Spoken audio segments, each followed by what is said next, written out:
I think second session was about 3 modes. Okay. 3 modes of nature and identifying our own personality based on the 3 modes of nature, Sattva-guna, Rajoguna, Tamaguna, which I took. Then after that there was a session on lifestyle management, right?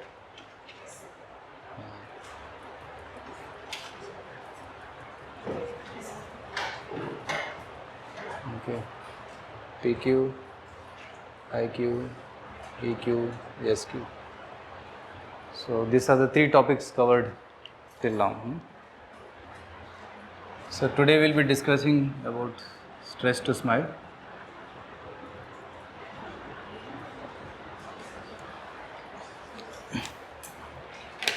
I'm not sure whether this topic will be relevant to all of you because you're from music background and dance background, so you're already having a lot of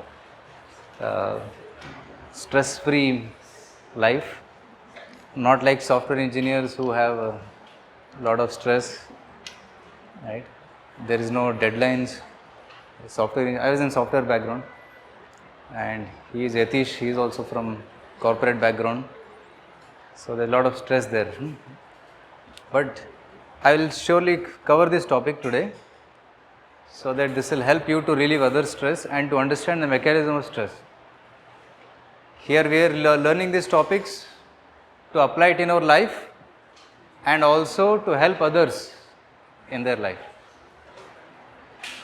You know, in the body, when there is a disease, suppose there is a disease in the hand, the entire body works to solve the problem here. So there are bad cells which are causing problem, and there are healing cells which are working to resolve this problem, to heal the problem. Similarly, there are problems in this world, and we cannot close our eyes and say, okay, I don't care about it. Because we are also part of the nature, we are also part of the universe, and we do play a role in solving the problems of this universe. So we have a role, and by understanding the message of Gita, we will be able to understand what is our role and what I can do. Okay? Yes. Yes.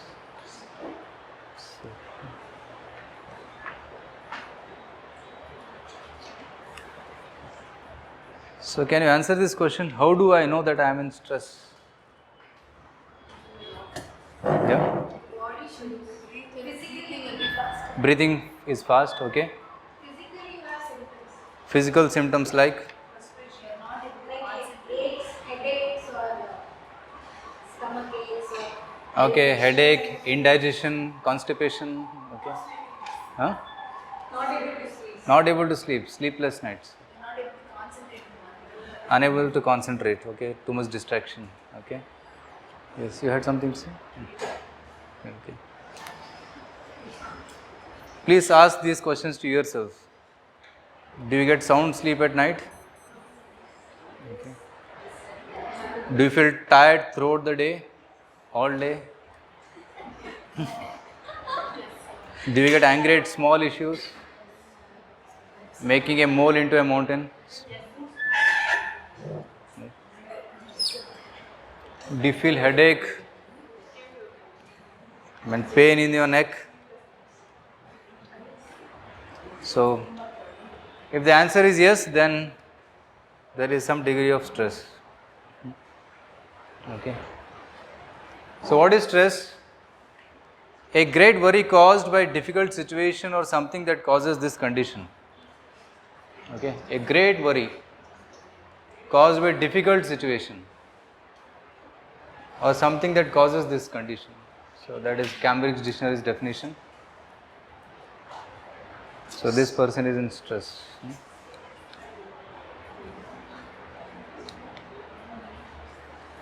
So, another definition is, stress is a kind of wear and tear our body and mind undergo as we attempt to cope with our continually changing environment. So, change is always there in this world. So, whenever there is a change, the body is trying to cope up with it and mind is also trying to adjust with it. So, that causes stress. For example, somebody is getting a shift of job. Suppose he has to shift from Bangalore to Chennai.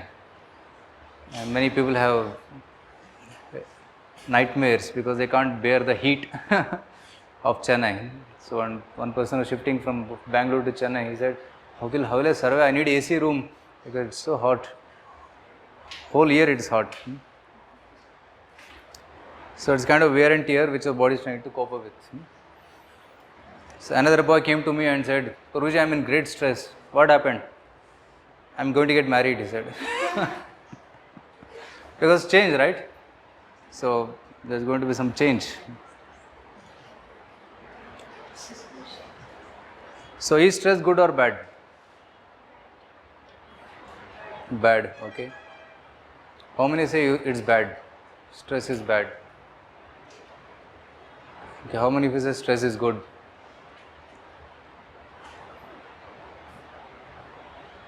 Okay.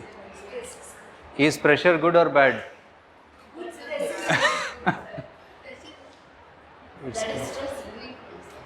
Yeah, no, is. So in this pressure cooker, if there is no pressure, can it cook? Without pressure, it cannot cook. With high pressure, it bursts. Right? So in our center, we do cooking, and one of our cooks, he was in the kitchen, and he put a cooker, and he put the whistle on top, and about 10-15 minutes passed, and then he came out of the kitchen to get some other ingredients so that he can make some like tadka, chok. So by the time he came out in the kitchen, there was a big explosion, boom, and everybody was shocked. We came running and we saw that the cooker, the dhakkan was hit the ceiling, it fell, and the cooker had become like a bloated. Generally the bottom is flat, but it has become like bloated. So because there is excessive pressure and the whistle did not go off, so it didn't release the pressure. So stress is good, but we should also know how much stress is good, because without stress we can't perform, isn't it? If there is no exam, it is general experience that students don't study, right? So there is some deadlines required, some good pressure is required. If there is no pressure, then there is no performance. So similarly in our life also, some deadline, some stress, optimum is required, but if it is too much of stress, then that leads to breakdown. So there is in management we learn this, 3 zones.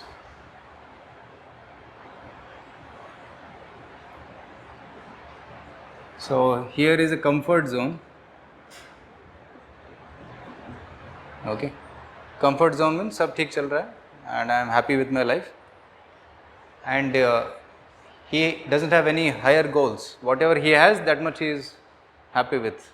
Now he is not able to achieve something higher. And above that is a stretch zone. So he is little bit stretching himself to do something better than what he is now. He is at this level, but he is trying to go up to higher level. That is stretch. And beyond that is panic zone. So comfort zone, stretch zone and panic zone. So if we are in comfort zone, we don't grow, we stay at wherever we are. And if you are in panic zone, we break down. It's like body, mind, everything gets broken down and we get wear and tear, we get exhausted. And here is a optimum zone which is called stretch zone, where we can perform well. It's called stretch zone. An example would be of a rubber band. Rubber band, if it is loose, it can't do any work. If you are able to stretch it, it can bind. If you too much stretch it, it breaks. Similarly, mind also is like that. Our body is also like that. Like for example, somebody is wanting to make muscles, he goes to gym and start lifting weights. If for 1 year he keeps lifting only 1 kilo, then there is no use, because he has to little bit extra he has to do so that he grows more muscles. Similarly, singers also, they need to sing little more extra than what they have been doing so that they grow their singing capacities. Similarly, dancers also. The more they dance, they develop their stamina, isn't it? Similarly, cricketers also. So they also have to play for 8 hours, 10 hours at a stretch so that they little bit stretch their body so that they perform better. But if they overdo, then they break down. I was seeing one video of a weightlifter. So he was lifting certain weights very easily. Then he'll increase the weights. That also he was able to, with difficulty, he was able to lift. Then he took even more higher weight, which he was struggling to lift. He lifted up till here and then it fell on him. So that was panic. And also another video of a weightlifter who, while lifting the weights, he got a heart attack and he died because he was in this zone. He did too much more than what was required. So our body and mind also have certain capacities. Our mind is also like a muscle, and if we use it, it grows. If we don't use it, it doesn't grow. We stay wherever we are. Similarly, our memory also is like that. More we use our memory capacities, it grows. If we don't utilize, we stay wherever we are or we go down. Right?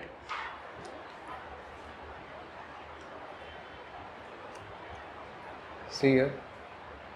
So the stress has effect on the body and emotions and behaviors. In body we have headache, grinding of the teeth, shivering and fever.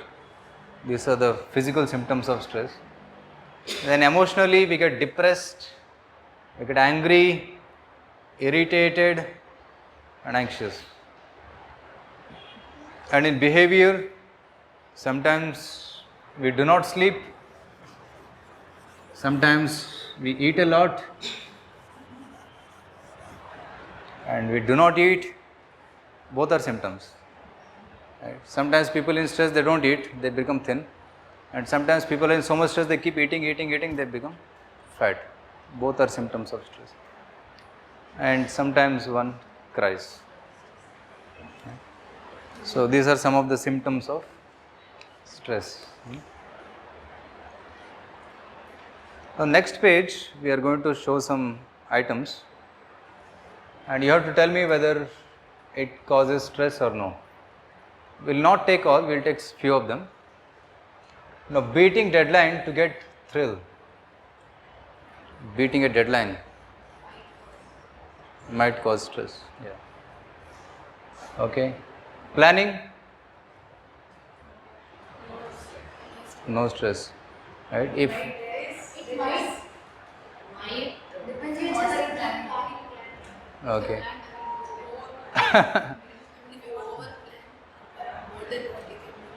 Okay, over planning also. But actually, while planning, you may have some stress. But if you plan properly, that can relieve your future stress, right? So because you are organized, right? So you should have your monthly calendar, weekly calendar, wherein you make your plans, so that and you follow those plans. So then you will be stress free. Otherwise, that will cause ad hocs, and ad hocs lead to stress. Even sometimes forgetfulness. If you don't plan properly, you forget something and suddenly you get a call. My dear friend, I wanted this, do you remember? Oh, I forgot about it. It causes stress to you also and to others also. Right? Okay, drinking soft drinks, it causes stress. Yes. Is it healthy? No. So that's why it causes stress to the body. Because soft drinks contain carbon dioxide, so that causes stress on the body. There was a competition in which one person drank about 10 bottles of soft drink, and within 10 minutes he died. Yeah. Because too much of carbon dioxide in the body, it increases the acidity in the body and then he died. Consuming salads and juices?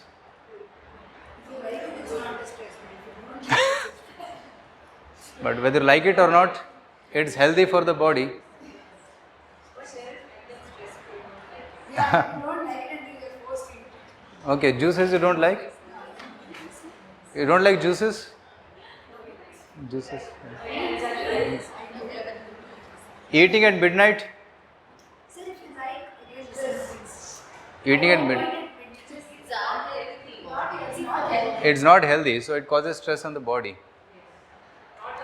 May not be on the mind. You may like it, but it causes stress on the body. Like fast food, chat food, fast food. Fast food is easy to cook, fast to cook, quick to eat, but difficult to digest. That's fast food, right? Quick to cook, but slow to digest. That's fast food. Okay, let's eating fast food is here. Okay, awareness of our capacity, your own capacities. stressful. It is stressful. Awareness of your capacity. It's, if we keep it a limit, then it's not stressful. Okay. We try to overanalyze, become over.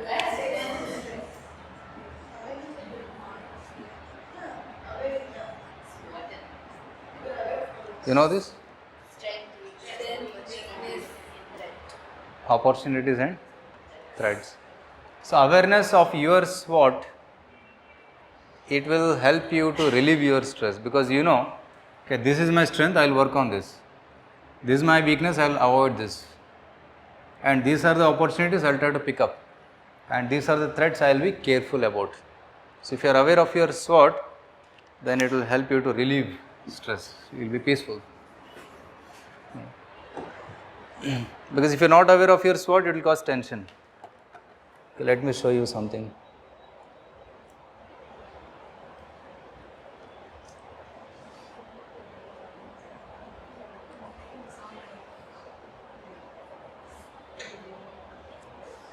Have you seen this before?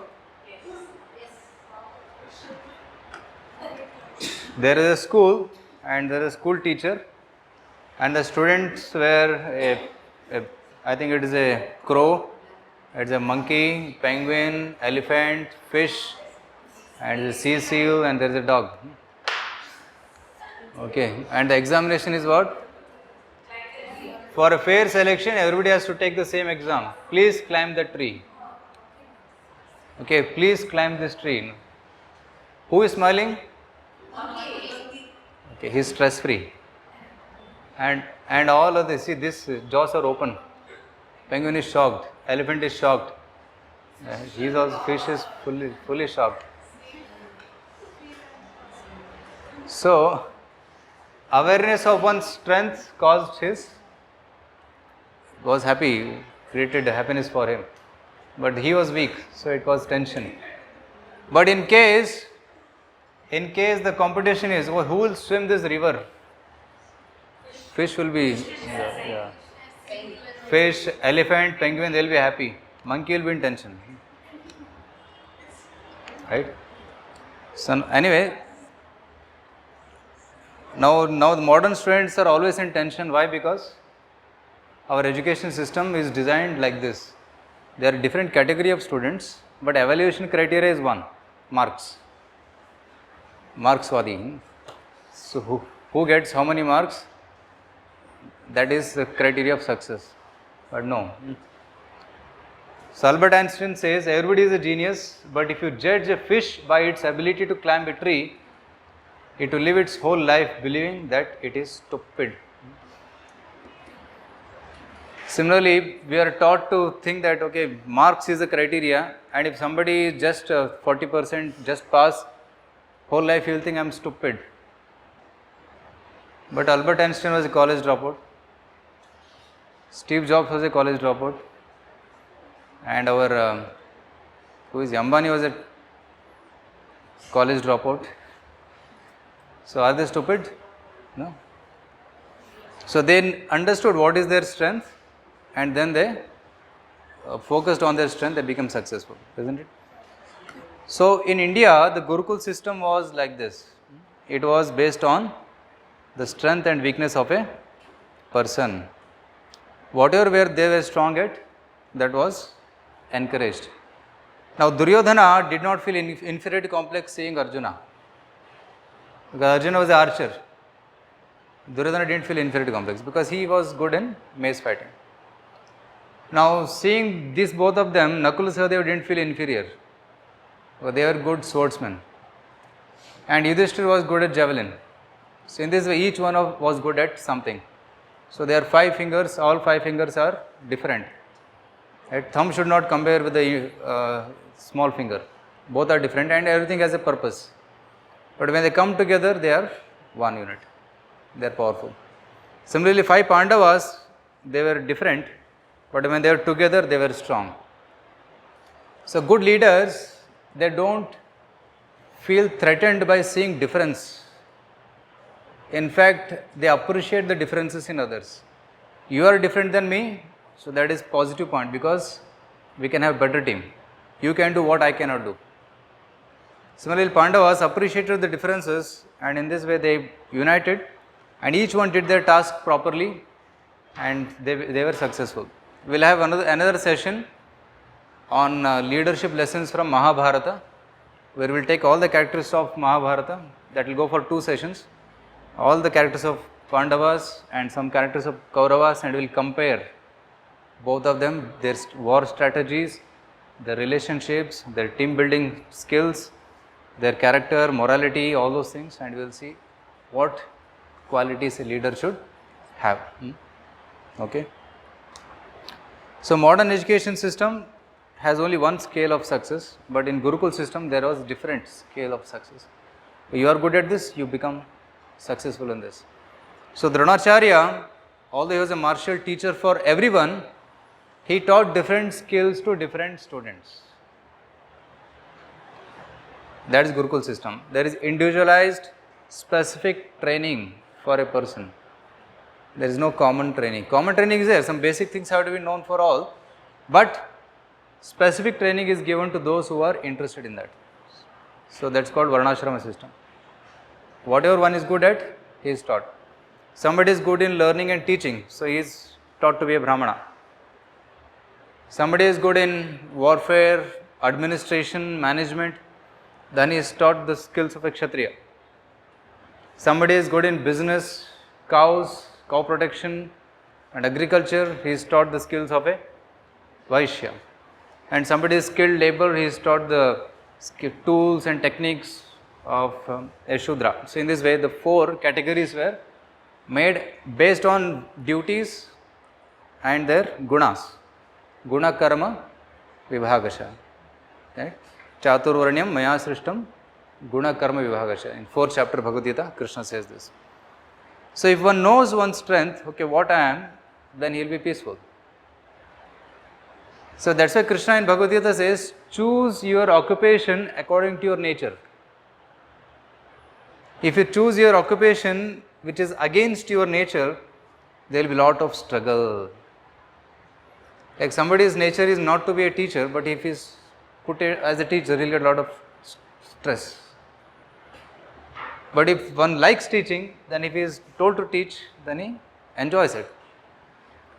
Right? It is said that for somebody who loves his job, right, he doesn't have to work because he loves it. He naturally does it. It may be 10 hours, 14 hours, 16 hours, he happily does it. But if somebody doesn't love that job, then even 1 hour of that job also is like too much troublesome, like torture. So, choosing our job according to our nature is also good. Like all of you, some of you have chosen music, some dance, is as per your liking. If you like it, if you love it, then whole life you will be happy. So, like this there are some things which we can. Now, here are some situations. How did you react in these situations? Caught in a traffic jam while driving in the rush hour. Okay. Sometimes there is 1 hour, 2 hour traffic jam. Right? How did you respond?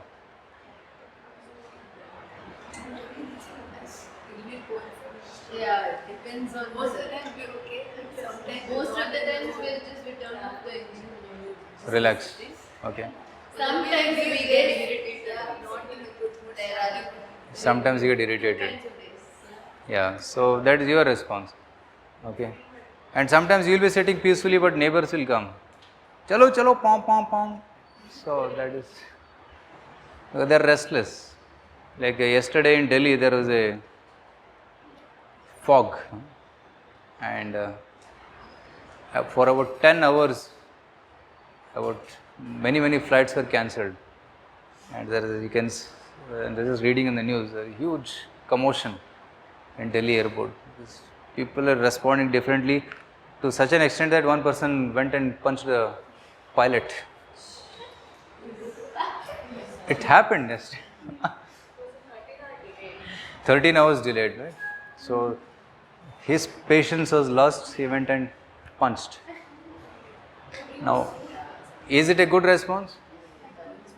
Now, what can the pilot do? He can't see the runway, how can he fly? Just by punching, will you solve the problem? No. So, similarly, by honking the horn, will you solve the problem? No. Even if you have the most urgent work, you can understand that I can't do anything now. So, you just call and say, I'm not coming, cancel. That's what you can do. So, that's a cool headed guy. So, here there can be different responses, positive and negative. And if somebody is very intelligent, he'll open his book and read something, or he'll listen to some kirtan, bhajan, or he'll go through pending lists, maybe some phone calls, semi-utilize the time constructively. Getting a last minute work assignment.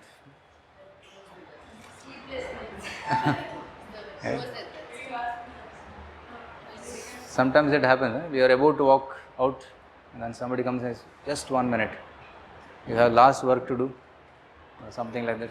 It causes again stress.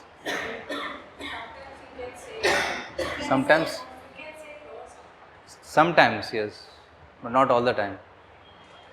Because the person who is giving you that work is also in stress. Because the person who is giving you that work is also in stress. Because it's coming from higher demand. So sometimes you cannot avoid, sometimes you have to stretch yourself a bit and accommodate things. Misplacing some important piece of information. Right? Stressful. Sometimes you spend hours recording something and you lost that recording. Right? Once I was recording my video, I was doing a Gita lecture. So my assistant was fully with the camera, sound system and laptop to record everything. And he said, yes, go ahead. And I went ahead straight 1.5 hours. I spoke the whole chapter of Gita, 1.5 hours straight lecture. I recorded it. And after the lecture was over, so I checked, I asked him, so okay, how many minutes was it? And he opened his laptop and said, Prabhuji, it is not recorded. It was, video was recorded, somehow the audio plug-in was not there. It was just mouth moving, there is no audio. So what to do? Because evening 7 o'clock is my lecture release time. It was Gita Jayanti time. So I did 18 days, 18 chapters. Now what to do? Start again. I did again 1.5 hour straight lecture. So then recorded and then somehow by 7 o'clock it was released on YouTube. So it causes stress sometimes. Not because of your mistake, but maybe some other's mistake. And that time you can't blame anyone. You just say, it's edu nanna enadra hane bara. That's all.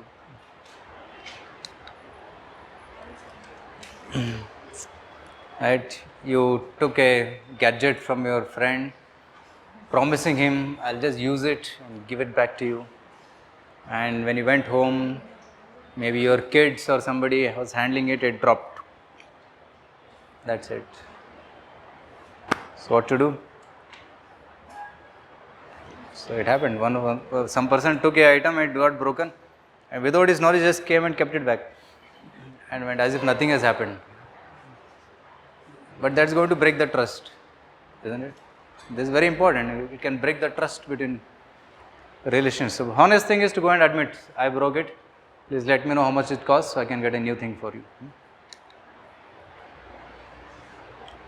Sometimes you are blamed or insulted for something and it was not your mistake and I am blamed for it. How do you respond? It's not your mistake, but you are getting the blame. Yeah? Clarify, okay? You can clarify it. Sometimes clarification. Sometimes people are not ready to hear the clarification. What to do? Leave it. God knows. Upadrishta, Anumanta, Bharta, Bhokta, Maheshwara. He is there sitting in the heart. Sarvasachaham, Hridhi Sannivishta. He knows that I am truthful. I am not the culprit. Oh Lord, whatever is there, let it happen. So like that. So sometimes you have to take shelter of God. Now coming to the points, now let's enter into two more slides, then we will go into Bhagavad Gita. Irritability is a symptom of life of imbalance, and stability is a symptom of balance. If your life is stable, then you are balanced. See, stress is going to come, but you should know the art of balancing. Pressure is going to come, you should know the art of releasing this pressure. See, like while driving a cycle, the cycle is going left and right, but the expert driver knows how to keep it stable. Similarly, in the cycle of our life, we should know how to keep ourselves stable. Like you are driving a car. Car driving means always you have to endeavor to keep the car straight on the track. If you are inattentive, car will go somewhere. Similarly, life also is like that. You have to take charge of your life and know how to navigate through the life's ups and downs. Let's take some inspiration from this fellow.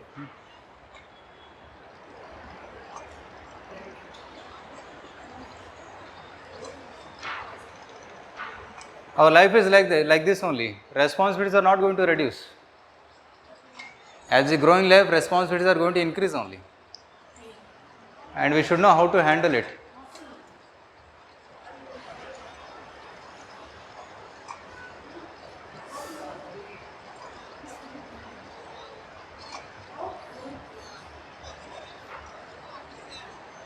So life is like this. Responsibility is going to increase, we have to know how to balance it.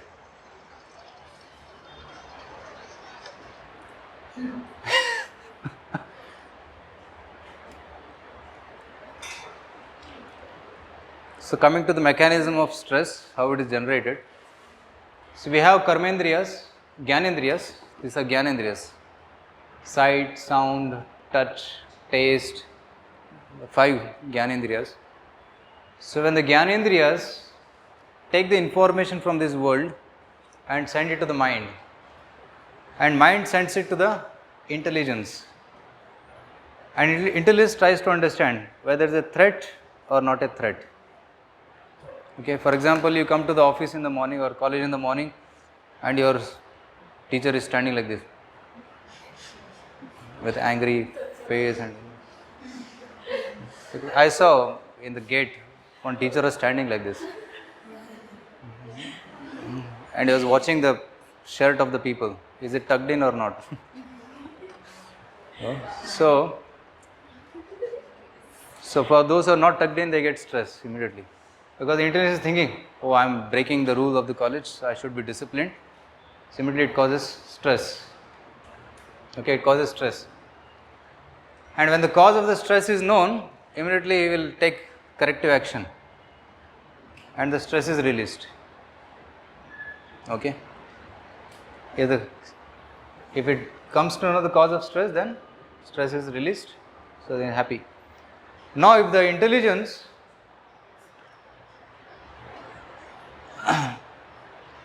perceives some unfavorable information and it starts thinking, oh, the teacher is angry or the boss is angry, and it doesn't know the cause of it. So stress continues. And he has to work a little bit to find out what is the cause of the stress or anger of the teacher, and then try to understand and then to find solution. Stress generated in the mind, okay, to take corrective action.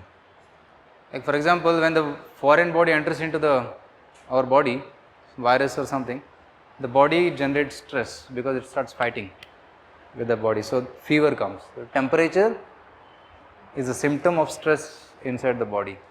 and the temperature indicates that I should take some corrective action, go meet the doctor or take some medicine like that. And when the corrective action is taken, then no stress. Okay. If the corrective action is not taken, then stress continues. Then we have to approach somebody more superior to take help and to overcome stress. Now, Arjuna was also in stress in the battlefield of Kurukshetra. Right? Did I discuss that point in one of the sessions? Vepatuscha sharire me roma harshasya jayate गांडीवं स्रंसते हस्तात् त्वक्चैव परिदह्यते न च शक्नोमि अवस्थातुं भ्रमतीव च मे मनः निमित्तानि च पश्यामि विपरीतानि Keshav.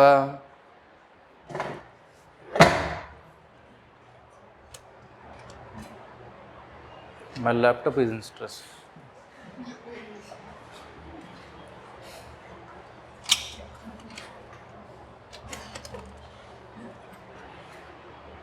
Okay.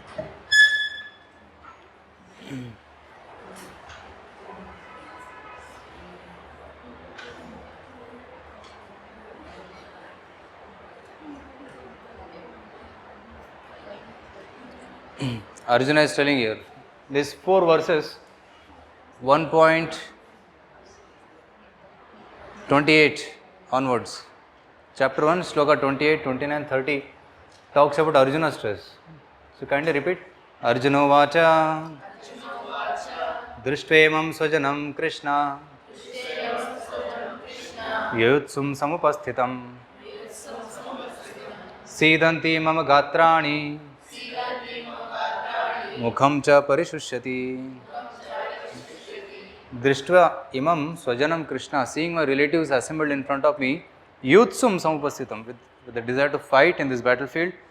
Sidanti mama gatrani. Sidanti means my gatra means my bodily limbs are trembling. Sidanti mama gatrani. Mukham cha parishushati. My mouth is getting dried up. Vepatuscha sharire me roma harshascha jayate gandivam sramsate hastat त्वक्चैव परिदह्यते. So vepatuscha sharire me, this trembling of my body. Roma harshasya jayate, hairs are standing on end.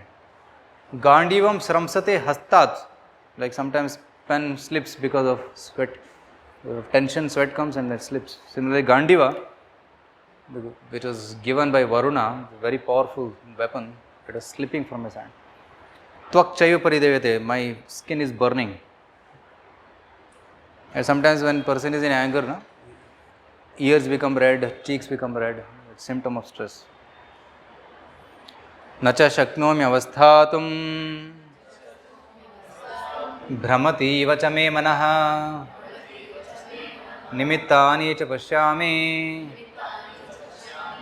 विपरीतानि Keshav.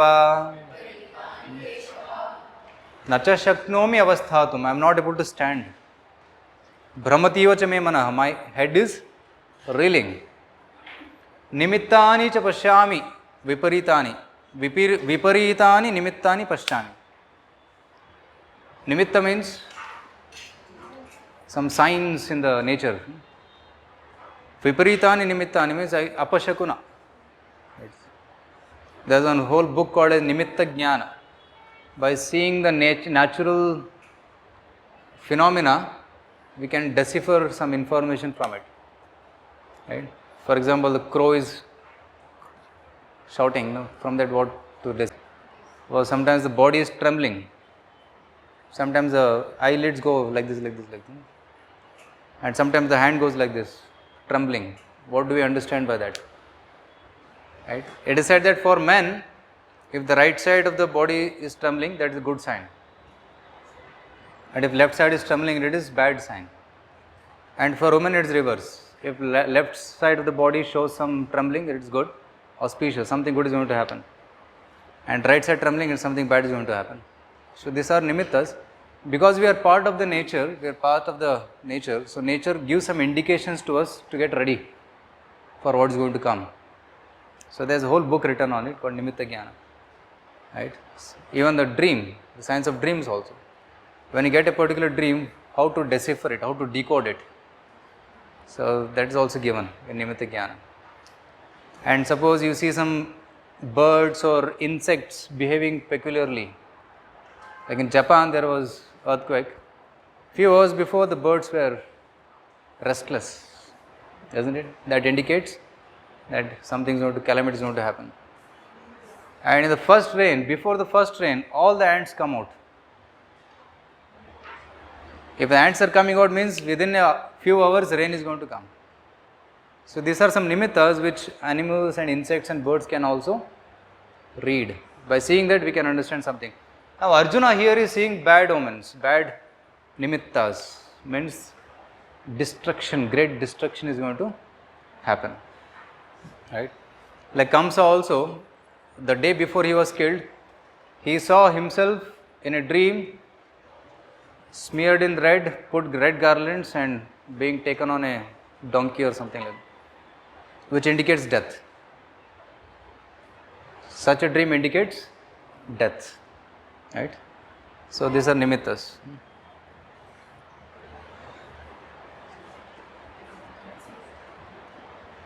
Yeah, so those three shlokas talk about Arjuna's stress. Now, being stressful, Arjuna wants to give up his duty, but somehow he surrenders to Krishna and Krishna gives him good advice. He was able to overcome his stress and he was confident about the victory and he fought and he became victorious.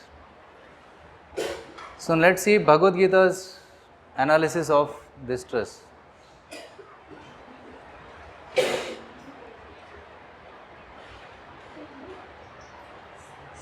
Sometimes there is no threat, but there is perceived threat. Just like this, a person is sleeping and he sees a tiger in the dream.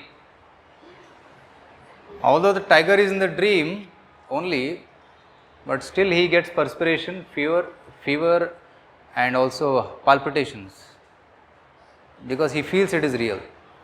Sometimes there is no threat, but there is perceived threat. So we should be able to differentiate between what is real threat and perceived threat. Okay. Now self-awareness will help us to understand this. So this is how our body is made up. So the first layer of our body is gross body. Earth, water, fire, air and ether. Pancha Mahabhuta. Bhumi, Rapo, Anulo, Vayu. Right? Bhumi, Rapo, Anulo, Vayu, Kham. These are the 5 Pancha Mahabhutas. And inside there is Sukshma Sharira, which is made up of mind, intelligence and ego. Mana, Buddhi and Ahankara. So there are 3. And further inside there is the real me, which is the soul, Atma. And soul's nature is eternity, knowledge, bliss, Sat, Chit and Ananda. Okay. So have you heard of this before? You have studied this? Okay. I will show you some reference of this from Bhagavad Gita, which comes in chapter 7.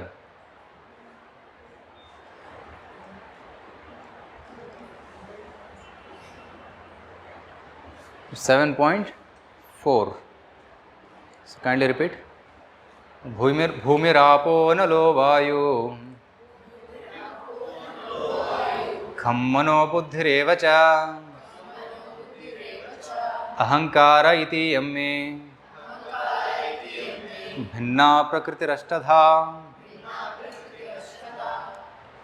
So bhumi means earth, apa means water, anala means fire, vayuhu air, kham or khe is space or sound, mano buddhi ahankara evacha, mano buddhi ahankara. These are the bhinna prakritir ashtadha, 8.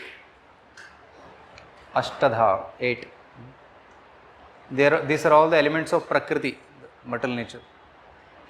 So they are separated energies of Krishna. So this is 8, and the soul. Sorry, the soul is given in the next one. Apareyam itvastvanyam prakritim viddhi me param jiva bhutam mahabaho yayedam dharyate jagat. Apareyam itvastvanyam prakritim viddhi me param. Param prakriti. Apara, para. Apara means inferior, para means superior. So this world made of these 8 elements, for example, this is made of earth element. This is apara, but I am spirit soul, I am para. So para Shakti can control apara Shakti. This laptop is apara Shakti, but I can control this. So jiva bhutam mahabaho yayedam dharyate jagat. The soul can control this material nature to limited extent, not full extent, limited extent. We may make a building, we may invent something, right? So we may make a pond or a swimming pool, it's our capacity. But God can make oceans, mountains, universes, planets, He can make everything. So our capacity is limited. That's why we are called as Anu Atma. And God is called as Vibhu Atma. Anu Atma, Vibhu Atma. Or Atma, Parama Atma. So he is called Paramatma. We are Atma. So that's the difference mentioned here. Jiva Bhuta Mahabaho Yedam Dharite Jagat. Hey Arjuna is called as Mahabaho with powerful arms. Mahabaho. Yedam Dharite Jagat. So these two verses give reference to this slide. Okay. So we should also be like lawyers. Our founder Acharya Srila Prabhupada used to say that whatever you are speaking, we should be able to quote from the scriptures. Only then our words will carry weight or value. So that's why we should try to learn the references also from Bhagavad Gita. Okay, I'll share this slide with you, but if you can note down things, that will be much better, because some things are not in the slide. I'm just presenting it from the memory.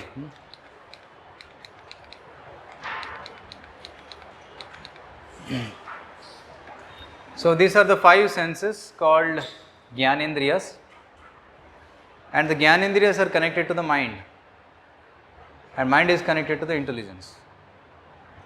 Okay, very easy to understand. These are the 5 senses. 5 fingers are compared to 5 senses, and middle portion is like the mind.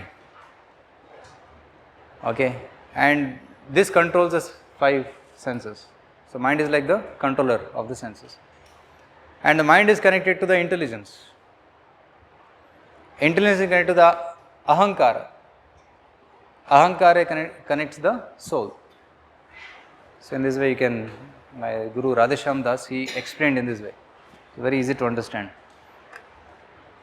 What is mind? Mind, storehouse of thoughts, unfulfilled desires, and previous experiences. Right? Of thoughts, unfulfilled desires, and previous experiences. For example, as soon as I say the word gulab jamun, what is happening? What is triggering in the mind? Desire to eat, its taste and its color and saliva. Why? Because previous experience.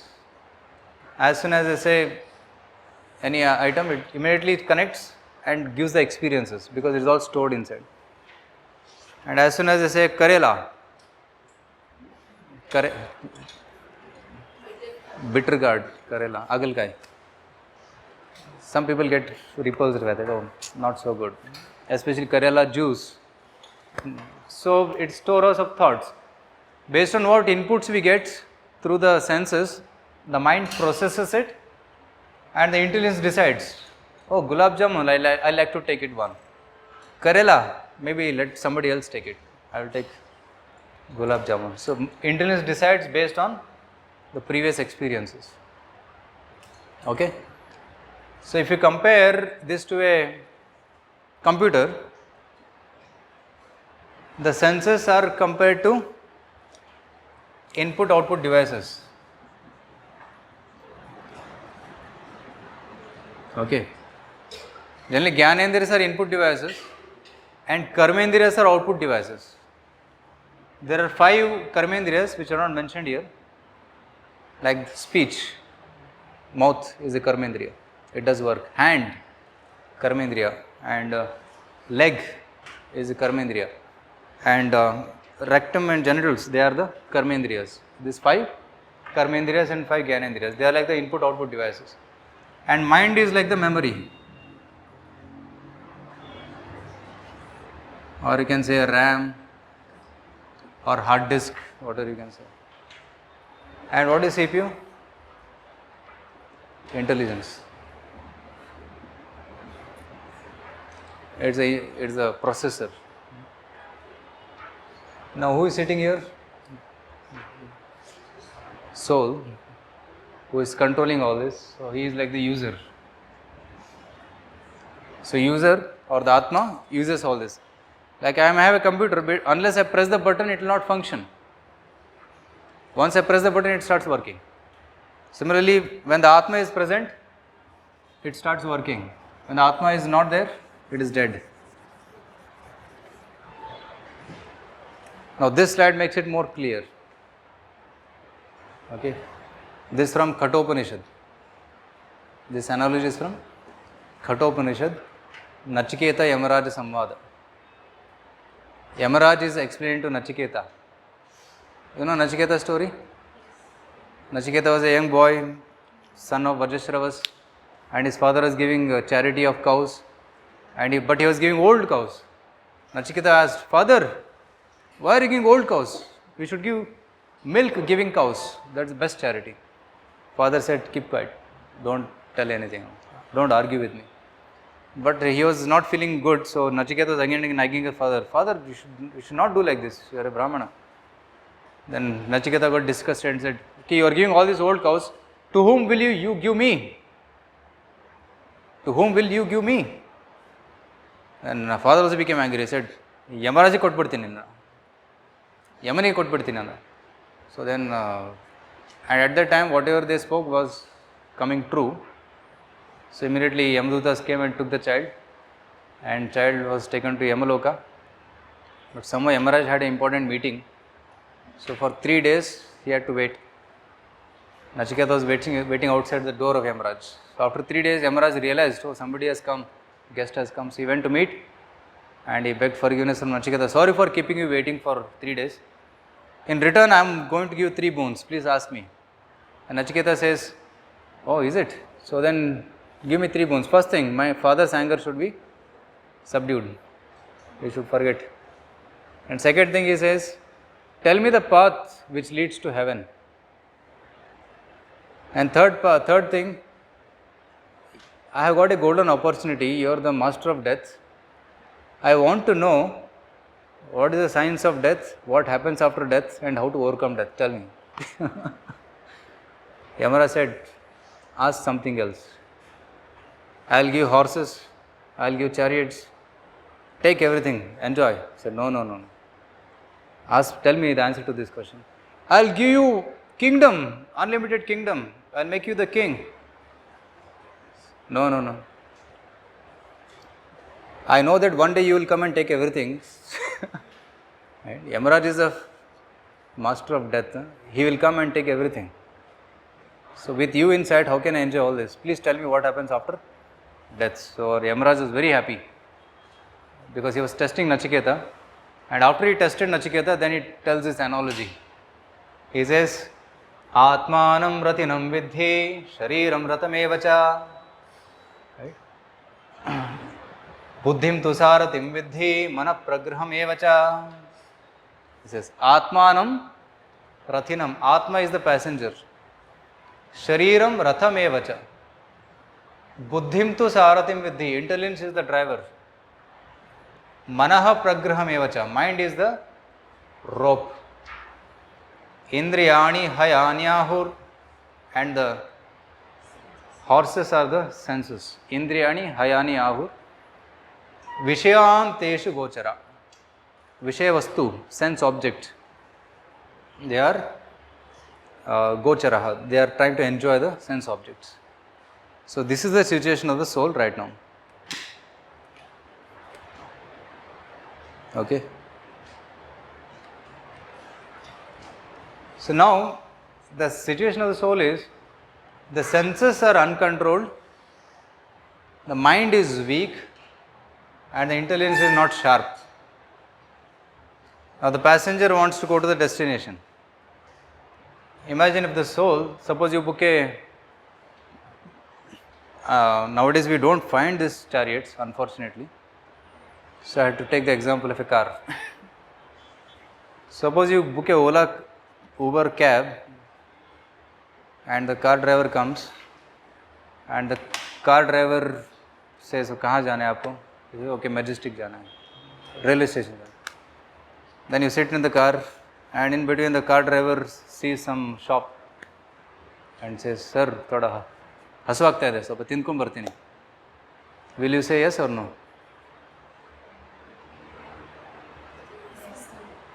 But you have trained to catch. Actually, a good driver is one who comes ready with everything. No? In between, he will not take any ride, isn't it? He will eat and come, or he will cancel the ride and do something, eat and then take the rides. And he cannot say in between.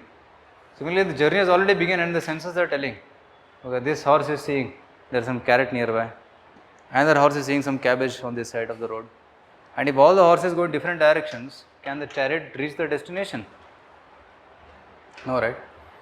Or if the car driver is feeling sleepy, the time is feeling sleepy, he can't reach the destination. It may lead to accident also. So the senses should be controlled. That's why you will see that horses will have the eye shutters. Here the eyes are open. That's why they are able to see left and right. But those who are good horsemen, they keep the shutters like this so that they can't see here and there. They see only in the front. So that is first thing to do. First we have to restrict our senses from wrong things. Don't see wrong, don't hear wrong things, don't speak wrong things, do not taste wrong things. In this way, all the senses should be controlled. Next, mind should be strong. The rope should not be weak, it should be strong so that it can hold the horses. And intelligence should also be strong enough to pull the rope. If he sees the senses going here and there, he should pull the rope strongly, so that the horses come on track. So in this way, the combination of the intelligence, mind and the controlled horses can take us to the right destination. And the soul should know where I should go. He should tell the intelligence, take me to this place. Now in the journey of the soul, okay, in the journey of the soul, what is the destination? What is the ultimate destination of the soul? Yeah? Enlightenment, okay. You said something. Moksha, okay. Can you explain a little bit what is moksha?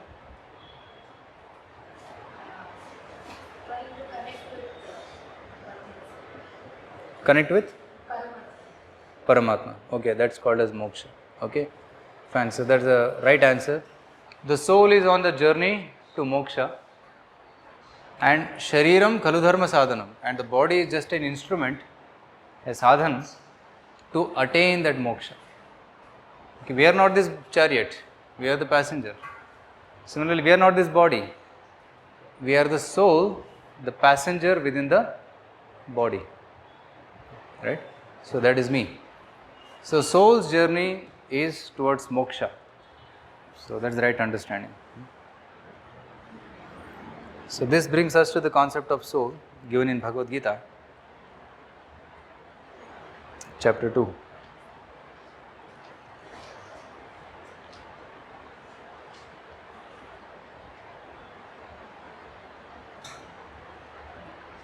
.13. Kindly repeat this verse. Dehinosmin yatha dehe Kaumaram yauvanam jara Tatha dehantara prapthir धीरस्तत्र न मुह्यति.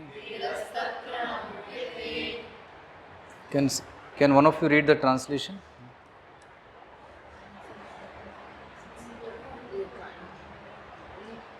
As the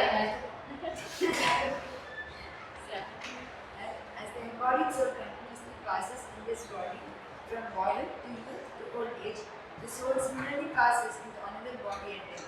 A sober person is not bewildered by such a change. Yeah, bewildered by such a change.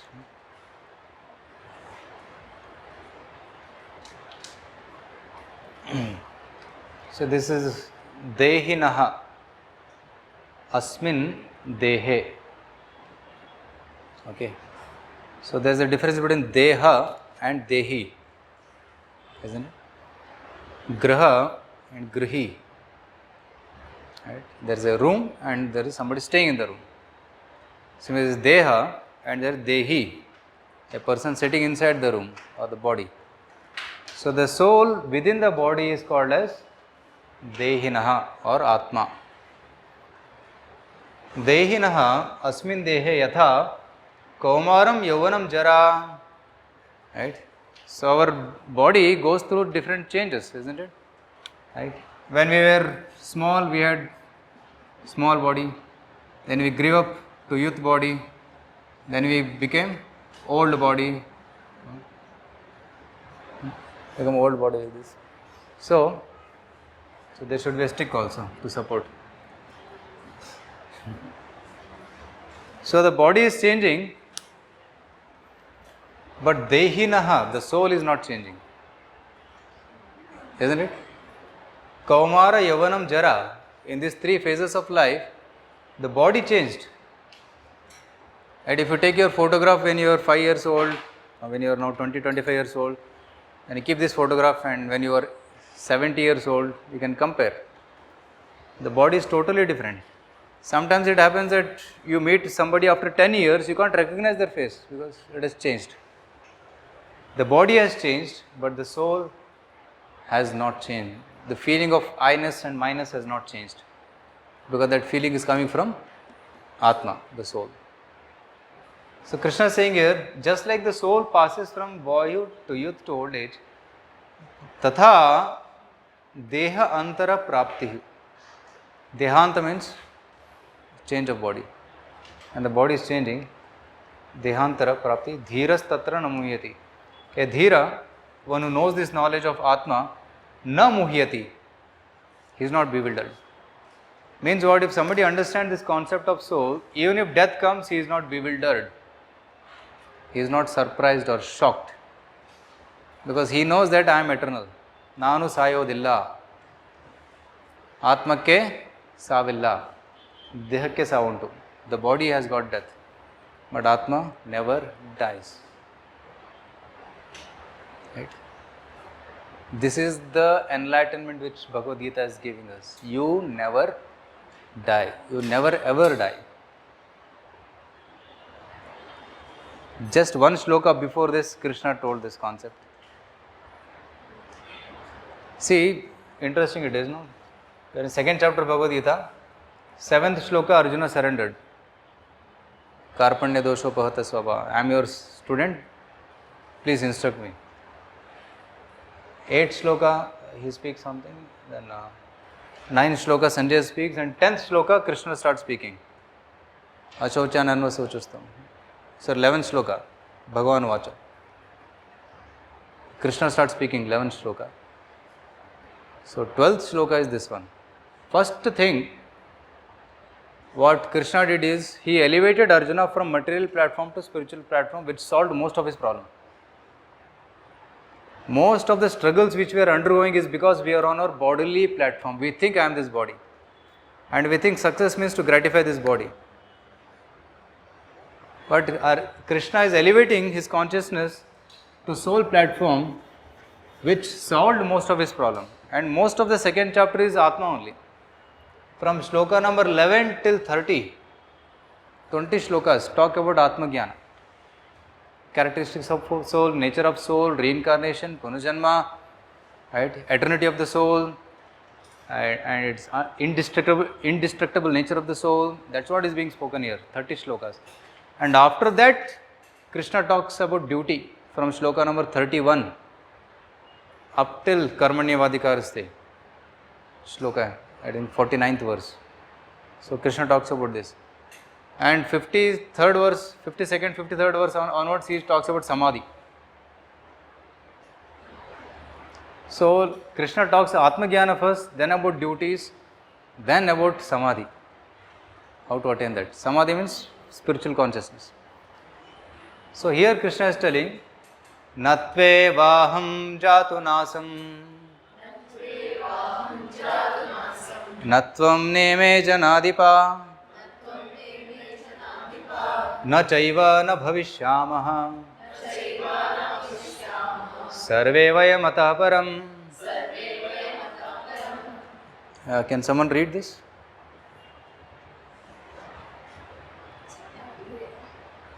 Never was there a time when I did not exist, nor you, nor all these kings, nor in the future shall any of us cease to be. Yes.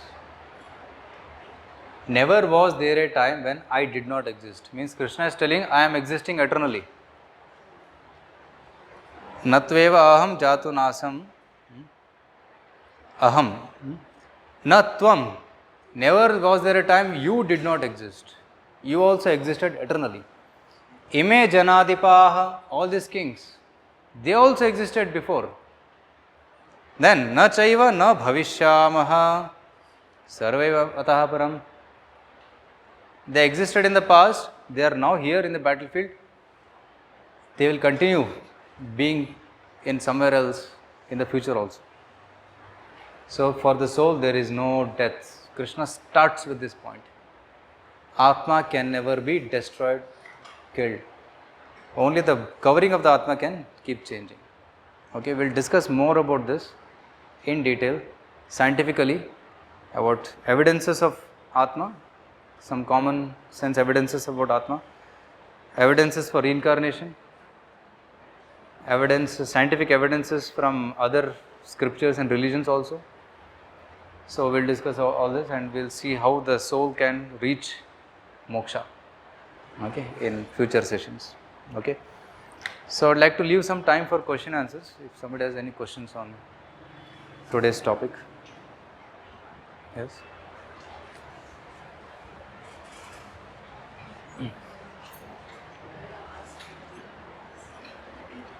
Yes, today what we discussed in summary was converting stress to smile. So we began with what is stress, how there is optimum stress is good but too much is bad. Then we also discussed about symptoms and the causes of stress, and we saw about some case studies, some situations which can be stressful and how to deal with that. And we also saw about the mechanism of stress generation, and we saw the connection between the senses, the mind, the intelligence. Okay. And then we try to understand the same analogy from Kathopanishad, where Yamaraj is explained to Nachiketa about how the soul, the chariot, intelligence, the mind and the senses are working together to reach the destination. And the senses should be controlled, the mind should be purified, and the intelligence should be sharp with spiritual knowledge to make us reach the destination. So, and we ended today with understanding that I am not this body, but I am spirit soul. And understanding this, that I am the spirit soul, will help us to overcome any kind of stress, because stress is on the material platform. It's to the body. Soul can never be stressful. The nature of soul is Anandamayo Bhyasat. You have heard this term?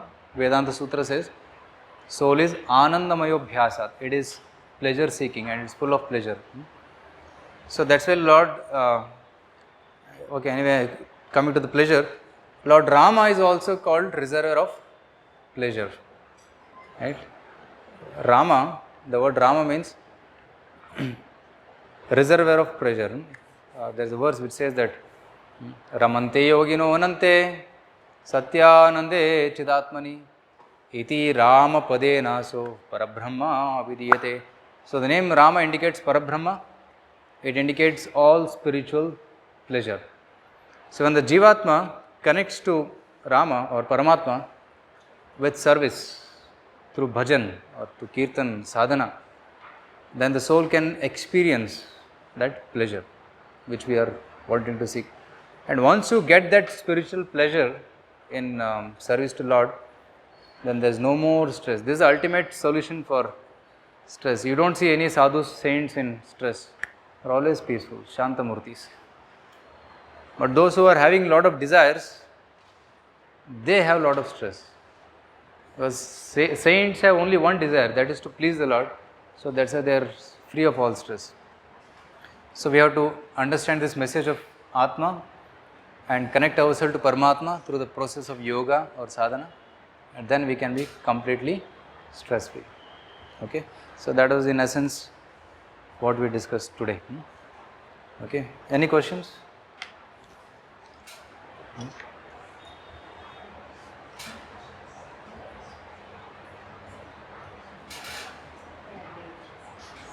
you are fixed because mentally you know your capacity, but physically you are weak. You know if you do this exercise, it is healthy for you, but you are not able to do that exercise because you are physically weak. Okay. But sometimes it's the opposite. You are physically stronger, but you are mentally not ready to do it.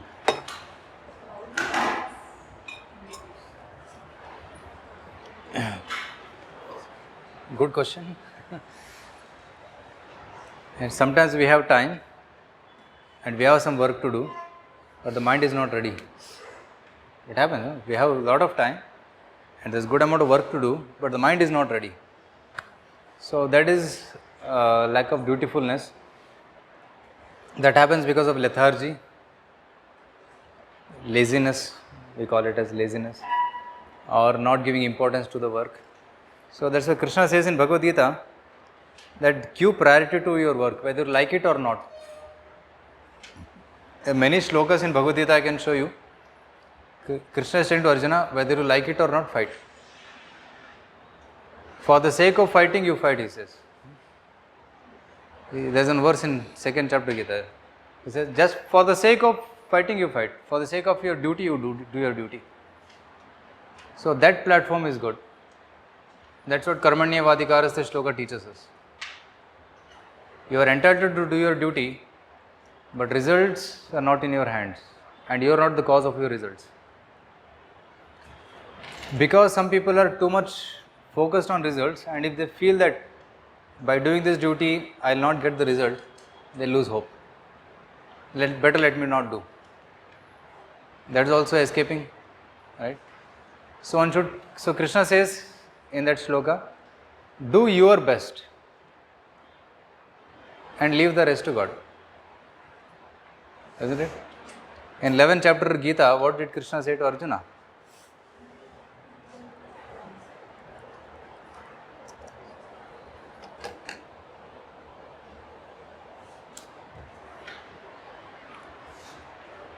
(11.33) Krishna is telling, Nimitta matram bhava savya sati. Nimitta means an instrument, upakarana. For example, this pen is a nimitta in my hand. It will do whatever I say. And its glory is, if it does whatever I say, it is glory. It is successful, its purpose is fulfilled. But if I want to write A and it writes something else, it is not nimitta. So Krishna is telling Arjuna,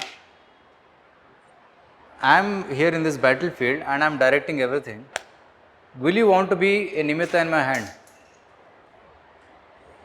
And Krishna is telling here that already the battle is over. Okay, just one shloka before. Sri Bhagavan Vacha, Lord is telling to Arjuna, Kalosmi lokakshay krit pravruddho, I am Kala, Krishna is telling. I am destroying the whole world now. Lokan samahartum eva pravrittaha ritepi tvam, except 5 of you. Pandavas, except 5 of you.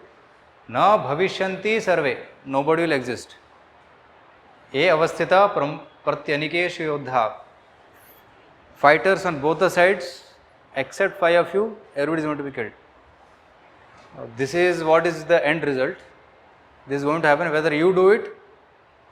If you don't do it, somebody else will be chosen to do it. But this is the result which is going to come. Will you lift your weapon and become my instrument? Yes. Arjuna said yes. So he got the glory.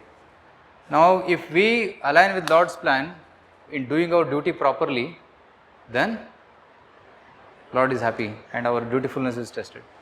So, whether you like it or not, we should try to do your duty. For example, the mother may not like to get up in the midnight to feed the baby, and the baby is crying, but she has to do it. It's a dutifulness. So, sometimes there is no question of liking or not liking. So, Bhagavad Gita teaches us, keep aside your likes and dislikes and do whatever is supposed to be done. Focus on your duty. Sometimes student may not feel like coming to the class, but dutifully he should come. Sometimes he may not feel like doing some assignments, but he should do. Sometimes he may not feel like getting up early, but he has to get up for practice. That dutifulness Bhagavad Gita teaches us, for all of us. Right? Even sometimes the body is, I spoke the case of body is capable but mind is not willing. But sometimes the mind is willing but the body is not capable. So try your best and pray to Krishna for help. So Lord will support, or you take some help of others to get things done. Right? But second case, mind being weak is more dangerous than body being weak. Because you have the capacity but you are not utilizing the capacity. Okay? But if the mind is strong and the body is weak, somehow the mind will get things done. Through others' help or through some support. It's possible. I've seen many people who are physically handicapped but their mind is very strong. They do tremendous work through their extended arms and their support, physical support of others. They do a lot of tremendous work. Okay? Thank you very much. Hare Krishna. Next Saturday is holiday, right? Third Saturday.